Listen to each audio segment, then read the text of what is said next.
కార్మిక విధానానికి నిండు ప్రాణం బలైపోయిన సందర్భం ఈరోజు మేడ్చల్ మల్కాజ్గిరి జిల్లాలో గట్కేశ్వర్ మండల్ అన్నోజ్గూడ నారాయణ కాలేజీలో చూస్తున్నాము. ఇవాళ గిరిజన బిడ్డ, ఒక పేద బిడ్డ ఇవాళ అసలు బాలైన పరిస్థితి వచ్చింది. దీనికి కారణం నారాయణ విద్యా వ్యవస్థ,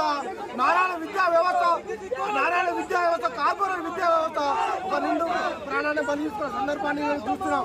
ఇవాళ పేద విద్యార్థుల తల్లిదండ్రులు ఆ పేద విద్యార్థిని రెక్కాడుతూ డొక్కాడని పరిస్థితిలో వాళ్ళు రూపాయి పోగేసుకొని ఇవాళ నారాయణ విద్యా సంస్థలు చదివిస్తే ఇవాళ నారాయణ విద్యా వ్యవస్థకు, నారాయణ యజమానానికి నిండు ప్రాణం బలైపోయిన సందర్భాన్ని ఈరోజు మనం చూస్తూ ఉన్నాము. ఇవాళ మీడియా సందర్భంగా తెలియజేస్తా ఉన్నాం. అనేక విద్యార్థి సంఘాలు ఇవాళ నారాయణ విద్యా సంస్థ ముందు ధర్నాకు చేపట్టడం జరిగింది. దీనికి కారణం నారాయణ వ్యవస్థ, నారాయణ యజమాన్యం ఆ పేద విద్యార్థిని బలిస్తున్న సందర్భం.